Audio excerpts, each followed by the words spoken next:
Welcome to the meeting room at Global TV Talk Show, a broadcast service of globalbusinessnews.net. Now, here's your host, Ed Cohen. This is Global TV Talk Show, a business service of globalbusinessnews.net. Free registration supplied courtesy by us to benefit education and networking. This replaces the in-person meetings that we did for 20 years, and we've actually learned how to do this and have fun with it. We have several sponsors, and you'll hear about them later. Diane Ayers was one of our original sponsors and still with us. And thank you. I really appreciate that. My pleasure. Okay, so today's show is about Italy, and our leader is Dino. Dino, say hi and briefly introduce yourself, the name of your company, and where you're located. Yes, I'm Dino Isernia. I'm the owner and general manager of A2Z Relocations. We are located we have two offices in the south of Italy, Naples, south of Naples, and in Sicily. We're proud to be the only A2 relocation company, certified company in the south of Italy. So we're kind of proud of that. Well, that's terrific. So most of the people who come in on a relocation are renters. Is that correct? Yes, that's correct.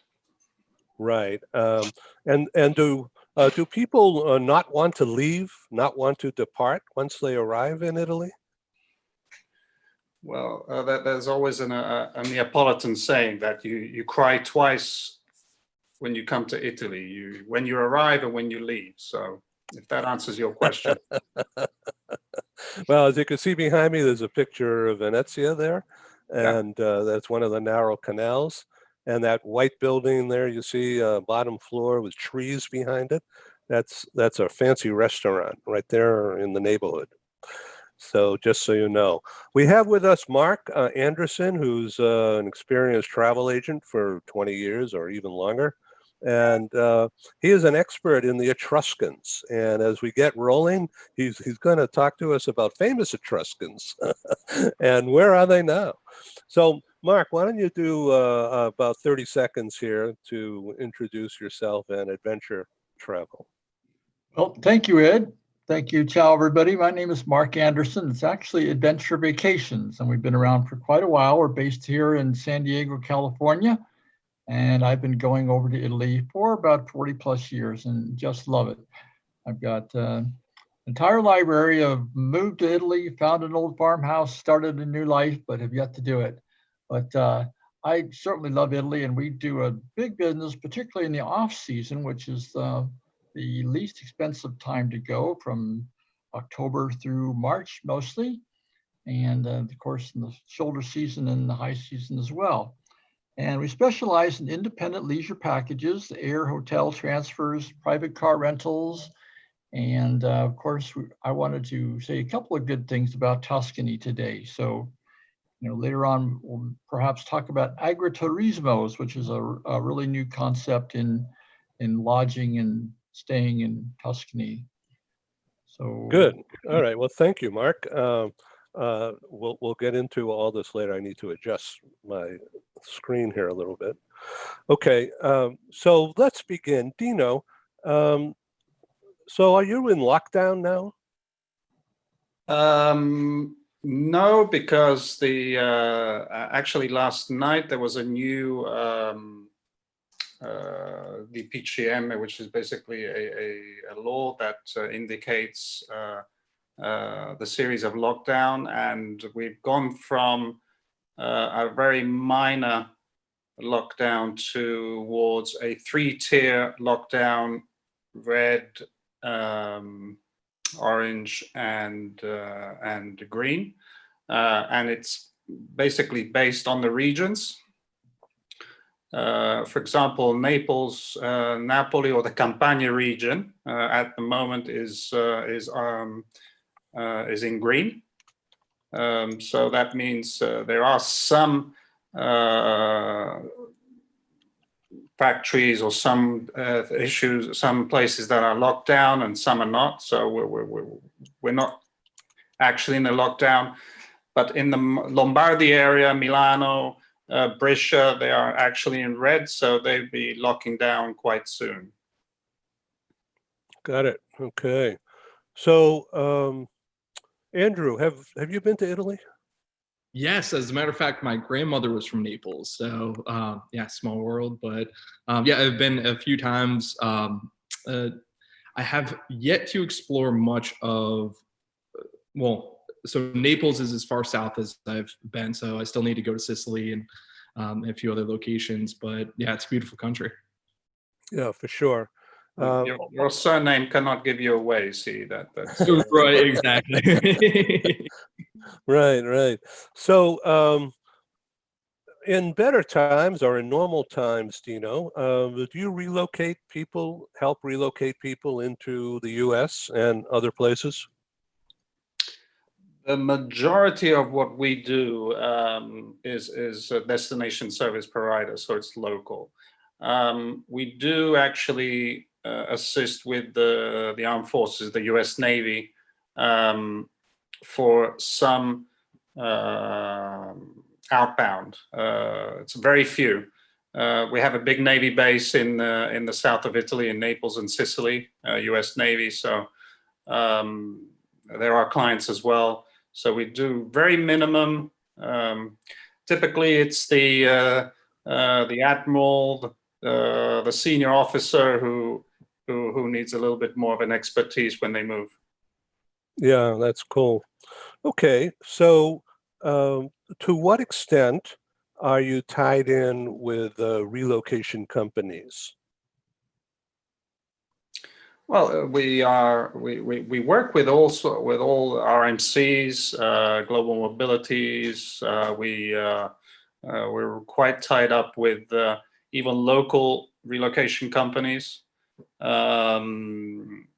have a very 360-degree clients. We do have some private clients, obviously moving to Italy because of family, or they just want to move and come to a sunny spot and move there for a definite location. Got it. Okay. So Diane, have you been to Italy? Well, this was my COVID surprise. This year, my daughter and I were supposed to go for the first time. And so no, we have not, but it was on the bucket list and had to get crossed off for 2020. But I'm loving everything I'm learning, so this is great. Yeah, okay. Okay, and Diane Devitt. I can't hear you. Yes, I have been many times fortunate in the meetings and events industry, and also Dino coming from destination management. So I've been very fortunate to go to some very special events as well in Italy. So near and dear to my heart. Yeah, that's great. Welcome, Mark Colo. Hello. Good morning, everybody. Yeah. Relatively speaking. Yeah. Mark, introduce yourself. Yeah, I'm Mark Colo. I've been in the relocation transportation industry for about 40 plus years. I've moved a lot of families and a lot of businesses, and my latest thrill is moving research laboratories for scientists who are trying to find cures for things like COVID and cancer and certainly neurological diseases. I've had Parkinson's for about 14 years. So I deal with some of the challenges associated with that, but I'm just thankful to be here this morning. I'm thankful to be on your show, Ed. Yeah. So did you see that thing I sent you this morning? I did not. Yeah. Check out either your LinkedIn or email. There was a news release about some company working on mental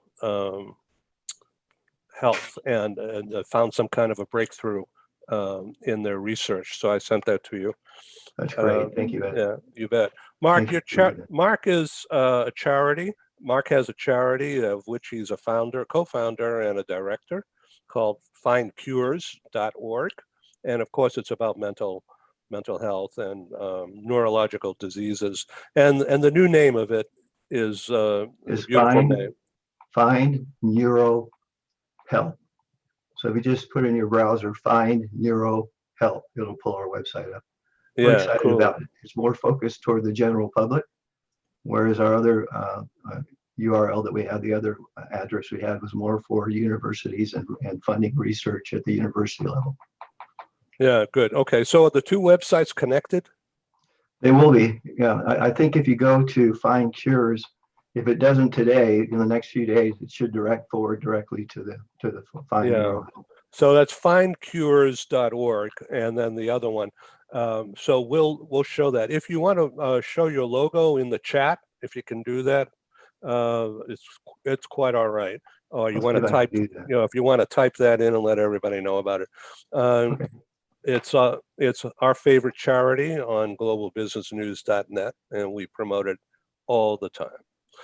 Thank you. You bet. Okay, Diane, what's new in relocation? Are people going to still move to Ohio despite going red? Or what? I'm sure they'll move in, they'll flood in because we're red. But October's seen a little uptick, thankfully, in North America anyway. And so, nothing revolutionary. It isn't 2019 by any stretch, but they were looking as good as they were in June. In June, we had that nice kind of that bubble that bursted a little bit with all the pent up that happened in March.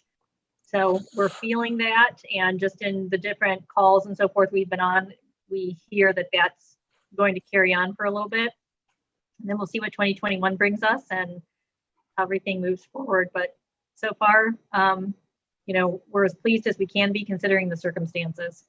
Yeah, in today's news, I don't know whether you saw it yet, there was a story about the auto industry, the Fiat organization. No. Rehiring big time, and it was the news on CNN earlier today. So hey, maybe it's all going to turn around. It's good. So Dino, back to you. What's the biggest thing, the biggest worry of people coming into Italy? Well, I'm. Do you mean COVID or? No, just as a relocation in normal times. Okay, just in general. I think it's a bit of uncertainty, obviously, and there's a big difference between the south and the north of Italy. Predominantly, that the north of Italy is more industrial. There's more jobs. Things seem to be to get. The pace is a lot quicker than it is in the south. We kind of enjoy life a little bit more in the south, and that kind of challenge when people come over is one of those challenges that people try to adapt to. It's very difficult when you're used to, for example, having dinner at 7, 8 o'clock, and you sit down at dinner here at 9, 10, 12 in the evening. Our kids go to school, they come back, they're still studying, or they're doing sports until 9, 9:30 in the evening. So those type of challenges are the ones that we find many expats have difficulty with adapting to. So does that mean that people sleep later? Everything starts later. Yeah. That's basically what happens. Is the afternoon is if you wander around in the summer in under the 90-degree sun in the afternoon, you really don't see a lot of people walking around because it's hot, and the shops and many businesses don't open in the afternoon until 5 o'clock, and they go on to 9, 10 o'clock in the evening. Yeah. So do you have to give a lifestyle lesson to people getting off the plane? Not really. I think thank goodness they come quite enthusiastical. They have this enthusiasm to actually come. to Italy, and the majority actually do a little bit of homework. So we do have some people who are difficult to adapt, but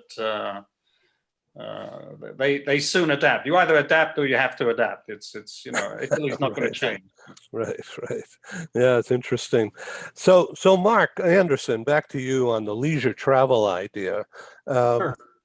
In normal times, did you send people mainly to the south of Italy or just to Tuscany?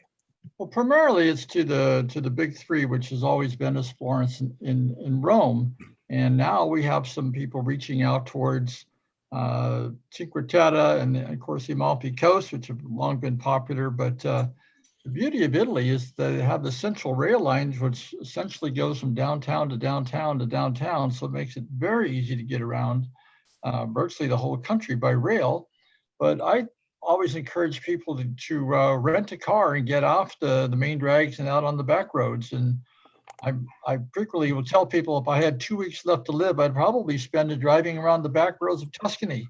It's just such a beautiful, lovely area. And, once you get out of town, the roads are virtually deserted out there. And there's some fantastic drives. And I find Italy a very easy country to get around. You just really helps to have a partner with you because Italy, the road signs tend to be right where the turn is and not 100 yards before. But other than that, it's great. Just love it. So what about the area called Puglia? Puglia? Puglia is down in the boot heel of Italy, and that's where they have the very unique architectural forms called trulli, which are those masonry-free rock houses with points on top, look like kind of like witches' hats. But that's a big up-and-coming area because it's still relatively cheap down there, and it's unspoiled, and there's tons of beaches, and it's one of those still undiscovered destinations, I believe. All right, and so now this is near the boot, the heel Right? of the boot. It's the boot heel. It's Puglia. Yeah, and so that's very close to Sicily. It is. Well, Sicily is off the toe. So if you cross the bottom of the boot and jump off the toe, you'll be in Sicily. Got it. God, I can't wait to go. I'll tell you. La dolce vita.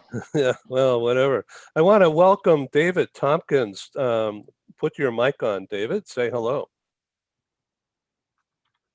Hi, yes, it's David Tompkins. Good to see you again, Edwin. Yeah, so David is based in Vancouver, British Columbia, which is a wonderful place. If you haven't been there yet, please go and visit and bring money. And David can show you around. He's an international insurance expert. So do you do much business with people Italy bound? Yeah, there's been a big uptick in requests from expatriates who were needing international health insurance in Italy, excuse me. Yeah, it's definitely a popular destination in Europe. Yeah, and what kind of insurance do they usually buy? I guess travel insurance, I guess. I mean, if they're going for a short period of time, then they would get travel insurance. If they're going to become expats, then they really need to get a global health plan that's going to cover them, in Italy, also beyond Italy, potentially back home as well, because a lot of expats, they might go to Italy, but they might move to somewhere else afterwards. So they want something that's going to be portable and cover them, globally. So David, I want to make sure you know Dino Isernia from A to Z Relocation. Hi, David. Hello, nice to meet you. Yeah, so Dino, people who are relocating to Italy, I mean, isn't it true that they can't even get in without having proof of insurance?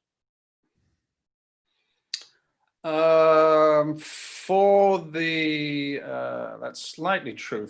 If they're coming in with a company and the company has has a private insurance, yes, it's not a problem at all. If they don't have an insurance, then they have to apply for an insurance. If they're employed by an Italian employee, then they'll have the national insurance themselves. So Good. Okay, great. So David Tompkins, you see on the bottom in the chat, why don't you type in your website so people can learn more about your business, okay? This Sure, is that'd be great. this is open forum. We have to meet each other for future reference. Let's go to Diane Devitt. Now, Diane is a media trainer. I've had the pleasure of having Diane on our program several times and helping with media training. So when people go to Italy, I'm trying to make a funny here. So when people go to Italy, they use their hands and all that. So do you give them training about how to talk? I would never try to train an Italian how to use their hands. That's number one. But in my production experience in the meetings and events in DMC area, you do need to brief people and educate them on what to expect in a country, don't you? So, and Italy, one of my favorite, but I will share a very quick story that I think all of you in Relo would like, is my cousin Gail went to the Calabria region on a business trip. And while she was there, and all Italian, goes back to the whatever century, she actually bought a 2-bedroom house on her credit card through one of the realtors who was there. How much? Oh, I love it here. Yes. Would you like to buy it? Yes. How much? 15,000. Do you take credit cards? Yes, I do. Here we go. Wow. So anyway. 15,000. So what is that? Is that a studio? It was a 2-bedroom, and I'm sure, Dino, you know, a lot of these places sell things to be fixed up, right? So you can go fix them up. And it was, There are some actually some schemes with some cities. Obviously, due to the lack of density in the population, they have some houses at actually €1. But obviously you buy the house, but you also have a contract to respect that you have to fix the house up. You have to live there for at least, I think it's more than 4 months in a year. But there are some cities, mainly in the south, that have some interest in purchase requirements. So well, she loves it because she's the only English-speaking person in the village, and everyone feels sorry for her because she's American and obviously can't cook. So what could be better? All right, so let's go to Mark. Mark, you've done a study of Etruscans. So what are Etruscans, or who are?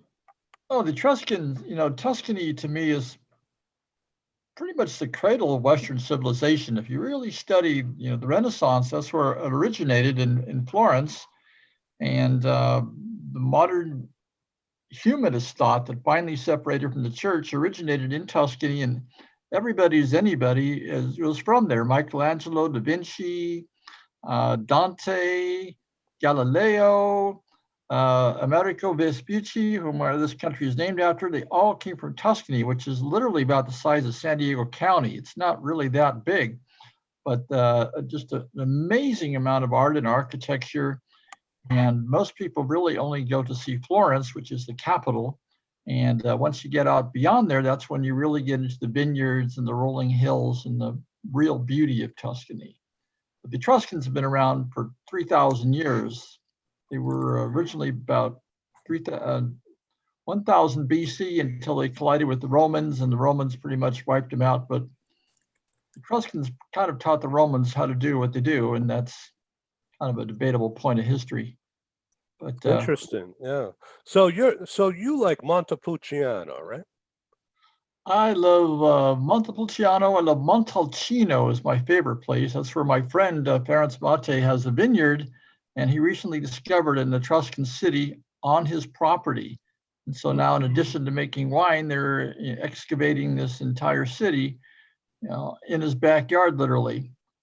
But everybody knows Under the Tuscan Sun, that was from Cortona, and Cortona is one of the original 12 Etruscan cities, along with Volterra, Fiesole, Tarquinia. There's probably 50 cities out there that have Etruscan ruins, and date back to 800 BC.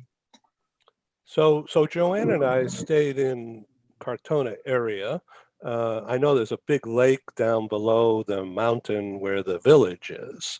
Lake And Trasimeno. yeah, okay. And then one of the freeways goes through, Autostrada goes through there. I forget which one, but and up about a half hour was a castle that couple of brothers, last name Altovisi or something like that. They happened to purchase the castle and turn it into a bed and breakfast, and we stayed there at one time. And then also went around the lake, Cartona Lake, which is a huge area, and then stayed up in that hilltop village. It's a wonderful experience, of course.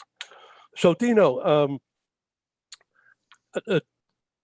is the pizza in Naples really the best?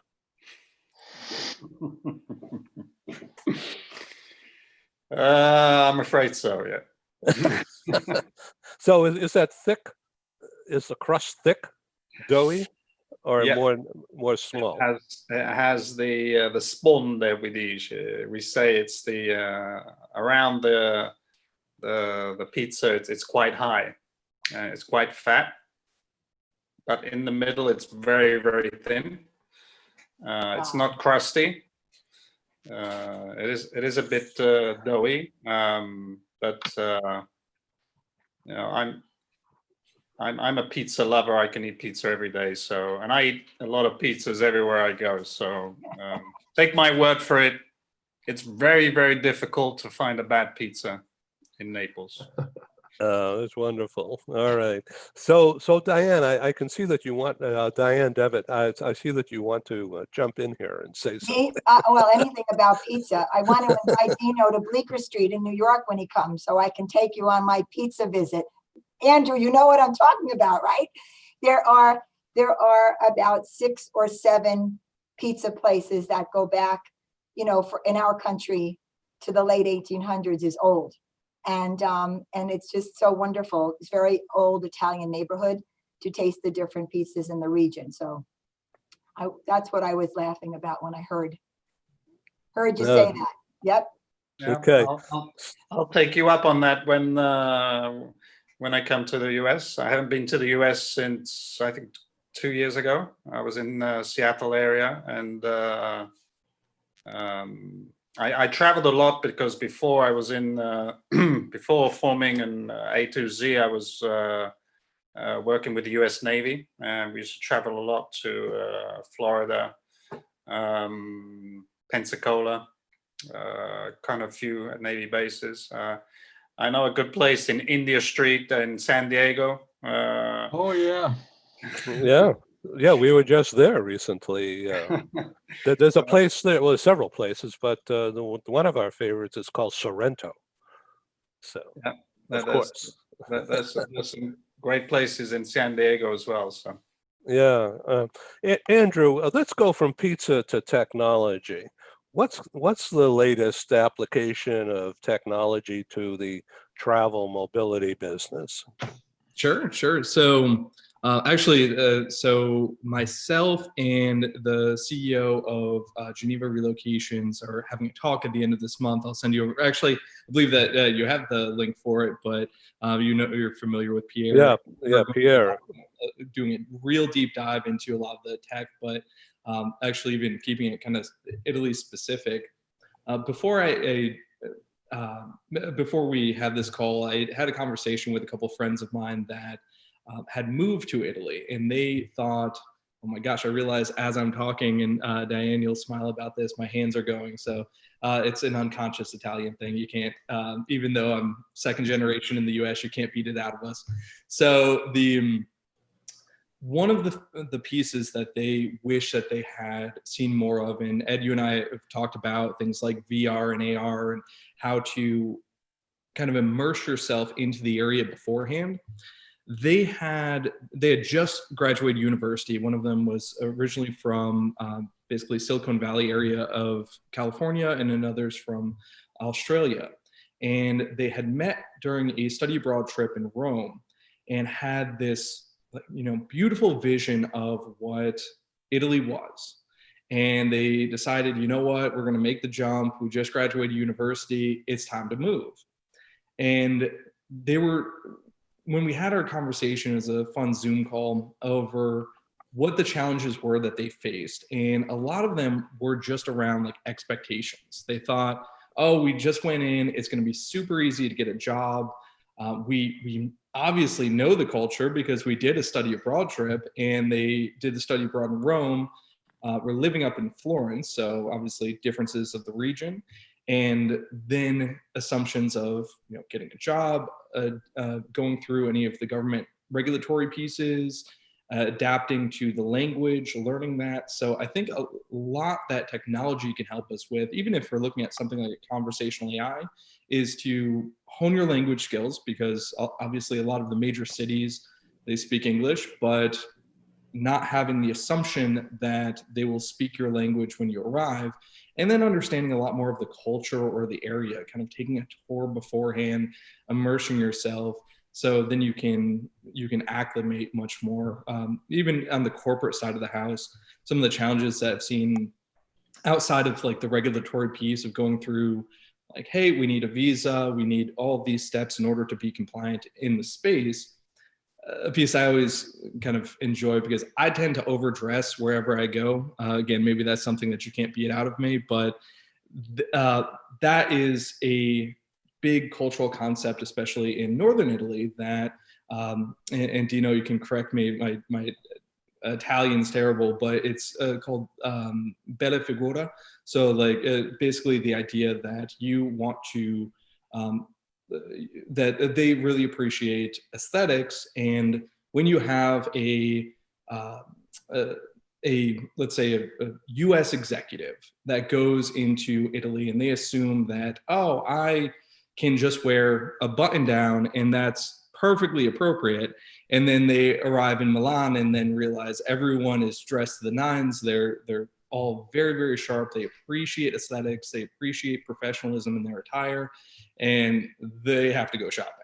So I think using technology for things like that, for the cultural adaptation training, for things like language training, for understanding what the area is actually like and immersing yourself, is the most productive use right now. Interesting, isn't it? Wow. Dino.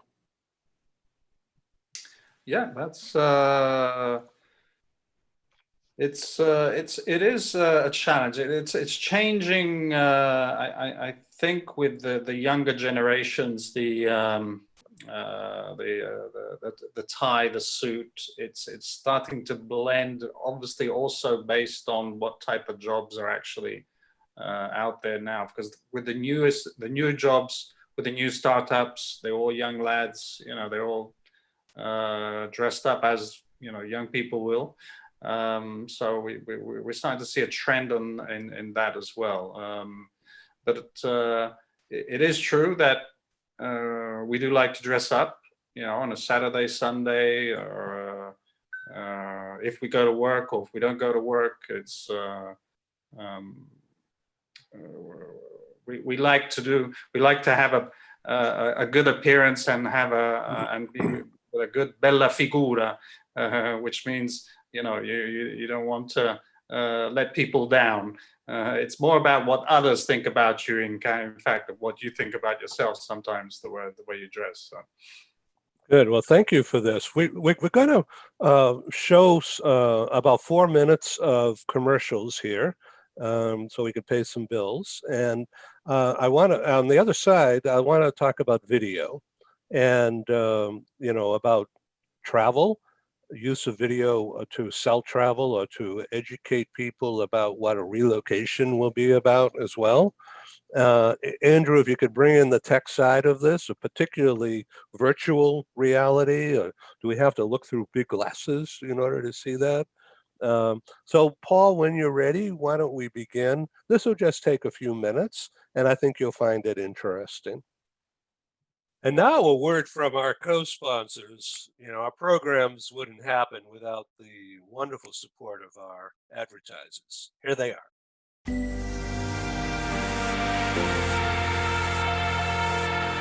One of the greatest things about attending the Bridge School is that students are able to truly move at their own pace.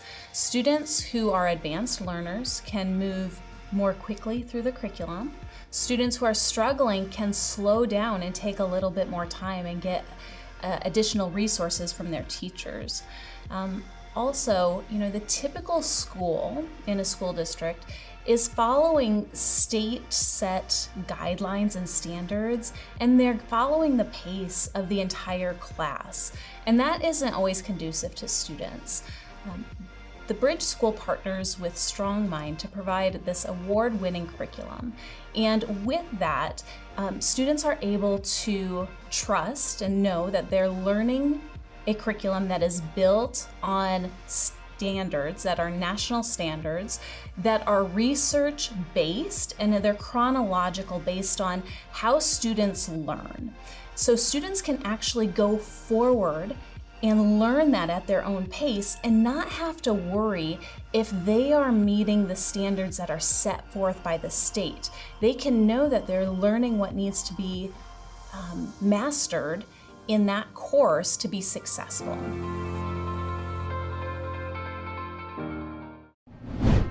This episode of Global TV Talk Show is brought to you by The Bridge School, the accredited international online private school of choice at bridgek12.org. Porch Light Rental and Destination Services. Reduce renter lump sum or managed relocation costs. Find them at porchlightrental.com. CubeMonk, featuring the world's first smart cube. Welcome to the future of moving and relocation at cubemonk.com. Primestone Partners, featuring corporate, government, and developer housing solutions. Find them at primestonepartners.com. And by Airs. With our full range of services, we can help design and manage your international relocation. Find us at airs.com. And by International Auto Source. We are the vehicle experts for expats, featuring all major brands of automobiles.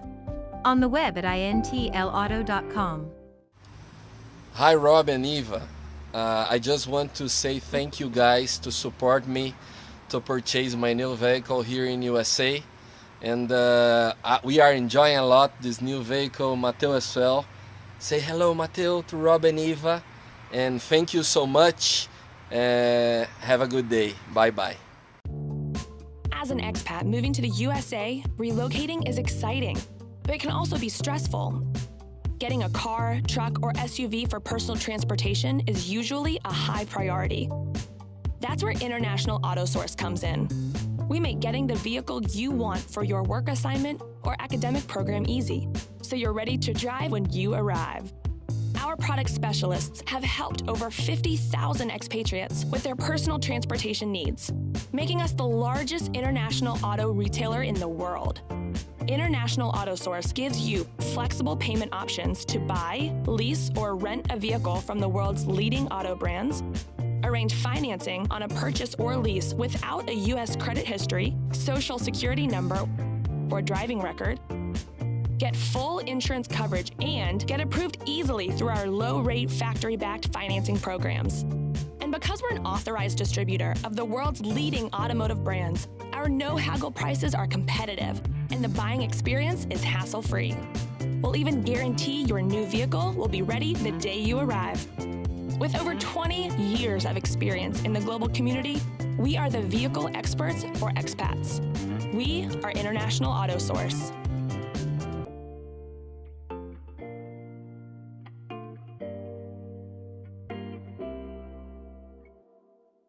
Well, thank you for watching that. Dino, to what extent are you using video to help sell yourself, sell your business, and explain to your customers the benefits of living in, working in Italy? Yeah, to be honest, we don't do much of video at the moment. Okay. We know, obviously, due to COVID, that's going to change. And not just because of COVID, we see a very good benefit of video. But to be honest, we haven't got to that stage at the moment, but we are actually looking into it and working on some projects at the moment with some private companies. Yeah, sure. Make sure you talk with Andrew Bruzy about this, because he can give you some good advice. Diane, you know, you've got lots of media exposure and experience, live, in person, TV, everywhere.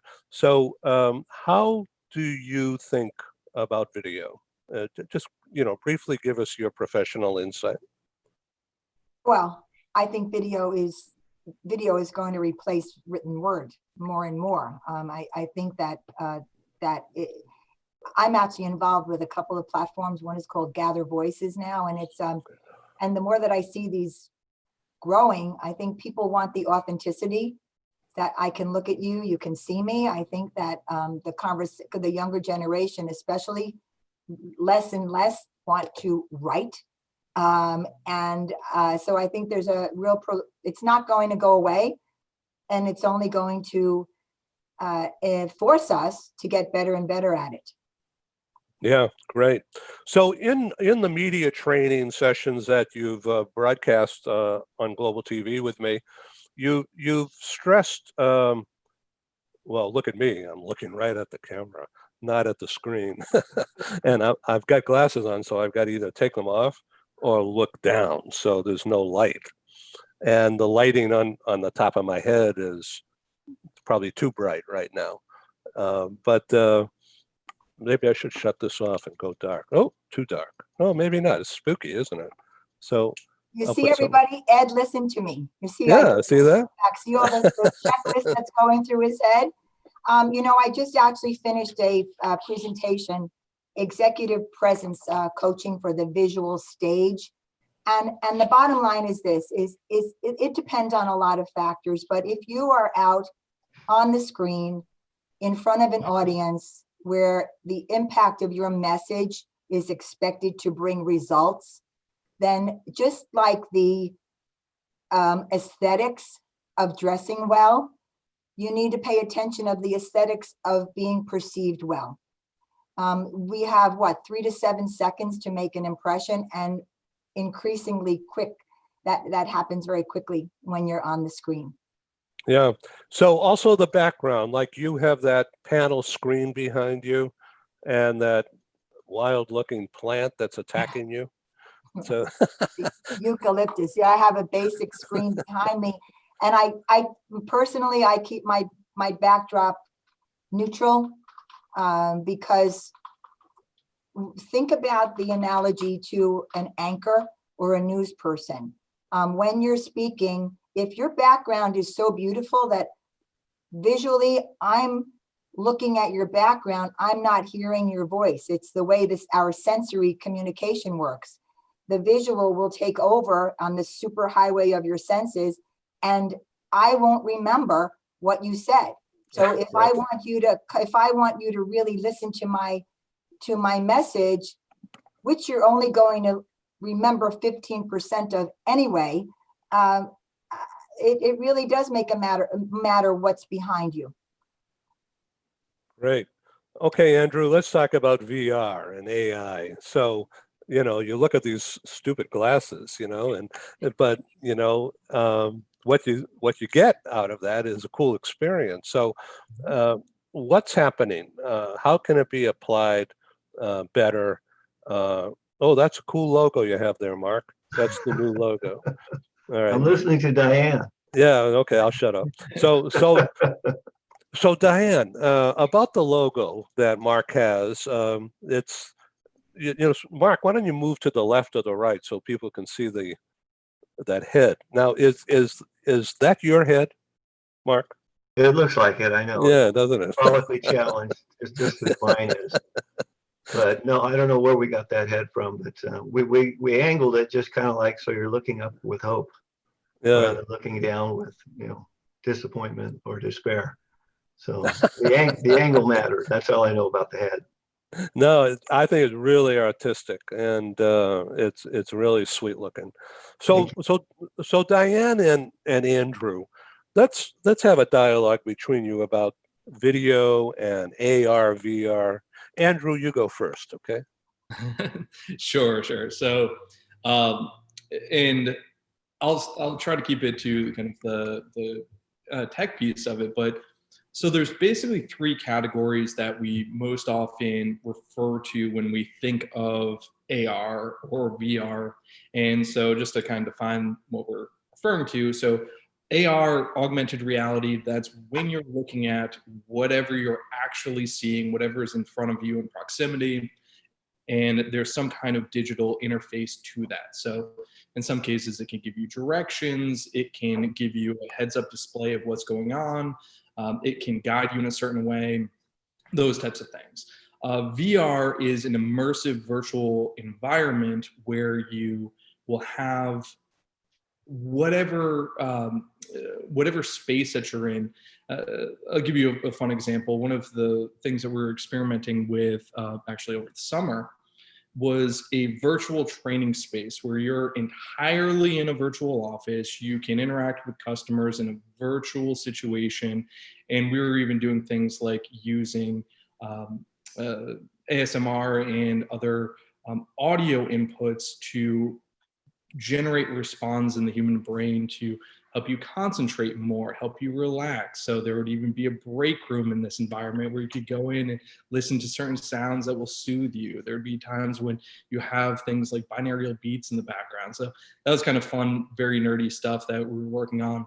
But the third piece that I think is going to be much more popular, especially in times of COVID, and a lot of our clients are doing this right now, both for cost and then for practical application, is spherical 360 video. So these are the types of, I'll say, quote unquote, VR glasses that you can buy at Walmart for $20. And the basis of that is that you can take your smartphone, put it into these glasses, and wherever you turn, that's how it adjusts the video. So we see that often in the mobility space for things like property tours or area tours. You can go and your destination service provider can be walking through an area and just even FaceTiming with you and give you a tour of the area, or have something pre-recorded where you can check out your new home. You can tour multiple properties just for efficiency, that you're not traveling around. We see that a lot in high security areas. So if you're moving to a somewhere that you may need security. So use example of like South Africa, or in certain parts of Nigeria, certain parts of Brazil, those types of things that you generally would probably have some form of security. That way you can tour those properties without even having to travel there. So it's a great immersive environment, and especially now in kind of the new age of mobility. So Mercer put out a good article about this. I just recently put out an article about this, and Pierre and I will be having a much more robust conversation of all the potentials around it. But even doing something like a virtual assignment where you can go in and you're working with an international team. That, let's say if Dino and I were working together, that he's in Italy, I'm obviously in the US, and we could communicate all day long. This was the team that I was interacting with, just as if I was quarantined working in the US. It doesn't matter where your team is now. People are realizing that. And if you're doing a virtual assignment, then you can do things like communicate with your team every single day that happens to be in another country. You can have a small bit of a cultural experience by doing things like spending time each day touring the streets of a city that you're living in. When you're not really living, you can have conversations with people virtually. And and I definitely think that for messaging too, of how people take in messaging, we've looked at studies of when people will read an article versus when they'll watch a video, and how long they'll watch that video for. So if you're looking at the conveyance of information, are we doing it in the way that the person wants to digest that information, or are we doing it in a way that's easiest for us? And I think as people leaders and as folks in the mobility space and whatever space that we're in giving our teams and giving our customers information in the most productive way for them that has the highest and best use. So I want to bring in Mark Anderson. He is a retail, very traditional travel agency, and does France, does Italy, does many other places too. But in terms of Italy, and in terms of the VR that you're talking about, the virtual reality, and Mark is, as I said, he's a hands-on guy, personal service forever, and has a lot of repeat customers over the years, and he's bursting at the seams trying to get people to travel again and get like wherever, just travel. And so, how can he use what you're talking about to not sell, but introduce and go deeper? The same with Dino, of getting people adjusted in advance to enjoy the experience of what that destination is all about.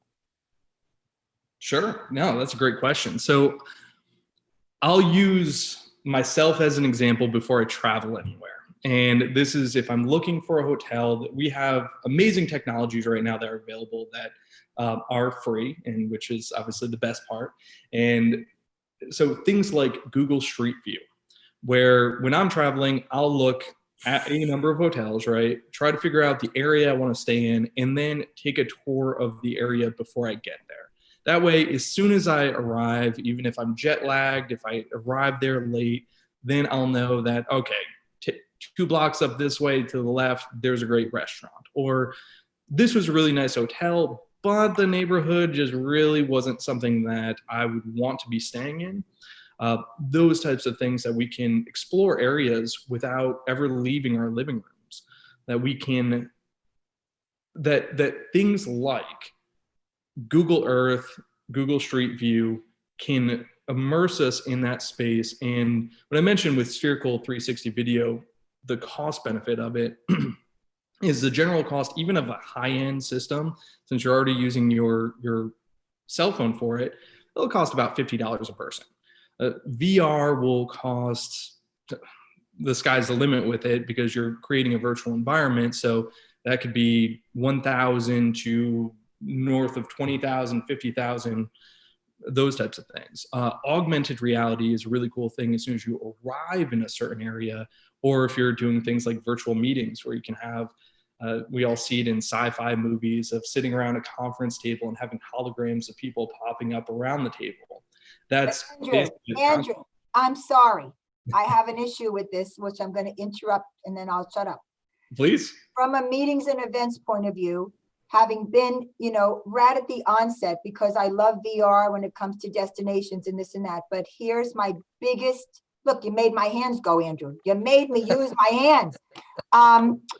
Here's the biggest issue that I have with VR. Not in every situation, and you just described a perfect way to use it, and you're very clear with that you're using it for an intention. But I'll ask Dino and Mark this.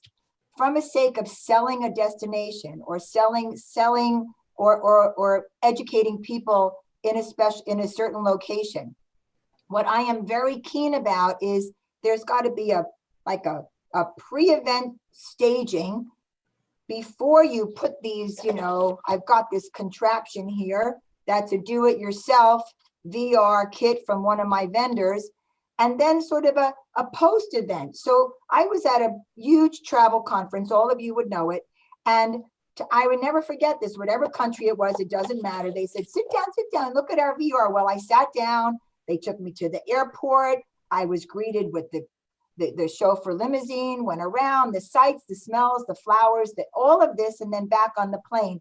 And then I took the Oculus off and I was staring at his grungy hot dog stand in the middle of a convention center. And my brain went nuts. I totally freaked out because there was such a disconnect of the fabulous place that my brain thought that I was and then where I was. So I'm all about the sensory experience. And I said to this particular country rep, if you had taken me into a little place, sat me down, and let's just talk about Italy in this case, and I'm going to be general, Give me a little dining experience.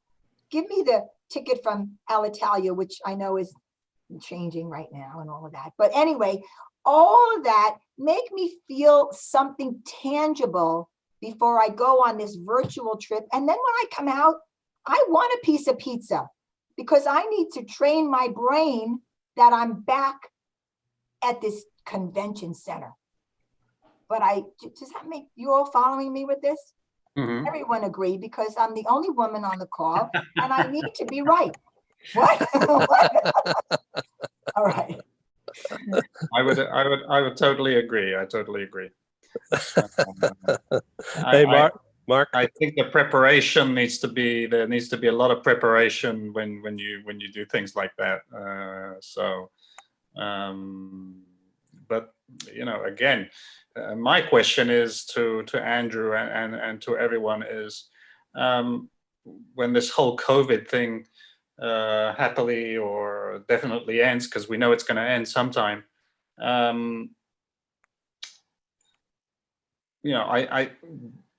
What are the options that people will start rejecting the Zoom, rejecting the Skype, and going back out and listening and smelling the odors and looking? That's the type of thought I have in the back of my mind, because we all, at a certain point, we're going to say, no, I'm not going to do Zoom. I can, get on the plane and go have a meeting and have a Philly cheesesteak or something. So, at what extent is this technology? We know it's going to pick up, but what extent? What is the future, or is there going to be a future? Sure. No, that's a fantastic question. And I think it can go in multiple directions, especially depending on the generation and the usage of it, where I'll preface that Diane, you had me laughing the entire time because I completely agree in that I definitely do not think that it's an end all be all. And even things like, so conversational AI is really at the core of what we do at Vendium, to have an AI speak with people, communicate, deliver information, receive information, send out information, that type of thing. And that will never replace a human.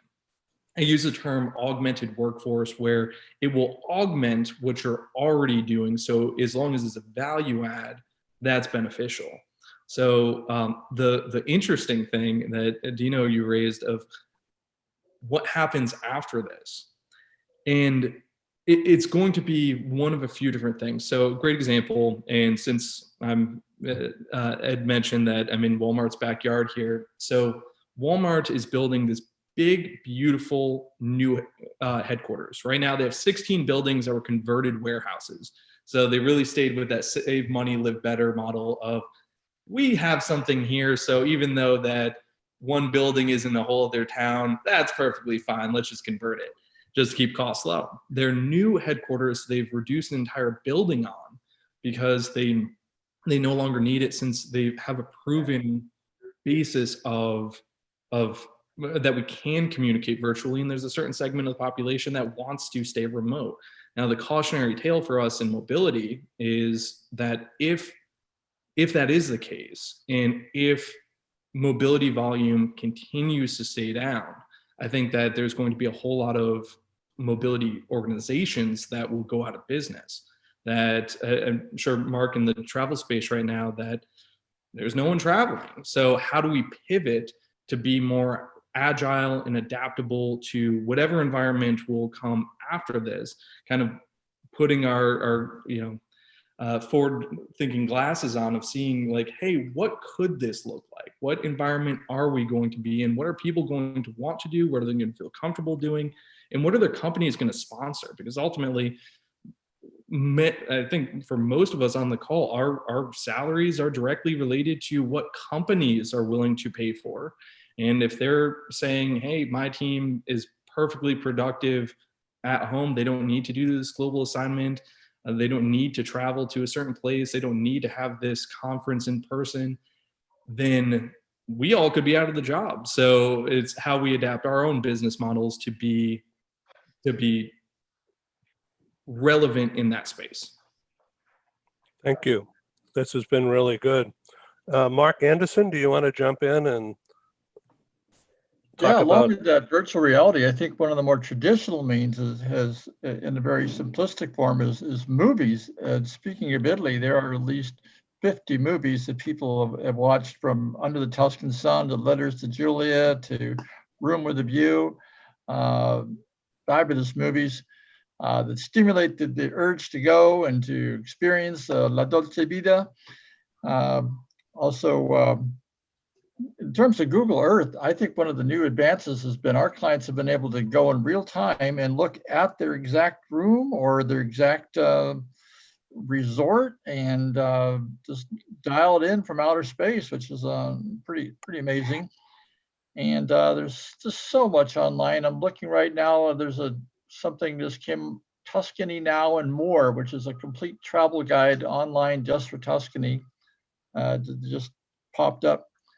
But yeah, I can see it as a very good tool. And I certainly agree with Diane. One of the best ways to experience Italy without going there is to join your Italian American club in whatever city you live in. Because I took Ed to one meeting and it was great. He even made the newspaper.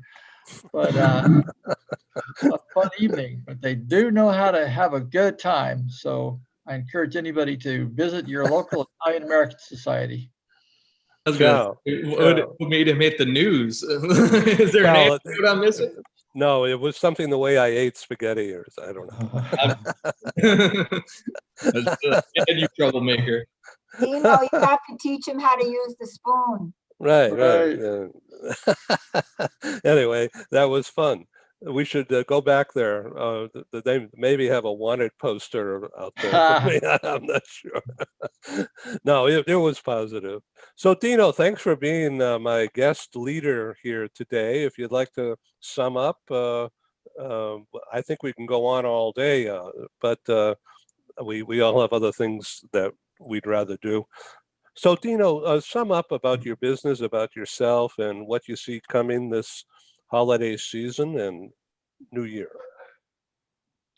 Again, of course, I'd like to thank you, Edwin. This is my first experience with you, and it's a wonderful experience meeting a lot of great people. We at A2Z Relocations, is pretty slow, but it's been picking up for the past few months. Actually, when we were in shutdown, I really didn't have anything to do, so I decided with a few other expats. We put together the Italian Relocation Association. So I'll give you some. We're going to launch that at the end of this month, and that means that Italy, we finally have an association of relocation professionals that we put together. The future, I think, is going to be a lot better than it is now. So we're very optimistic. We love having people traveling to Italy, if it's for business, for pleasure. It's always a fantastic experience, and I'm sure you also cry when you leave Italy and you leave something behind. So again, thank you very much. Thank you very much, everybody, and I hope the elections went well for you all. I know it's pretty tight from what I'm hearing. So thanks again. It's bizarre. So thank you, Dino. And when your association gets going, come on, get everyone together and let's do one of these again.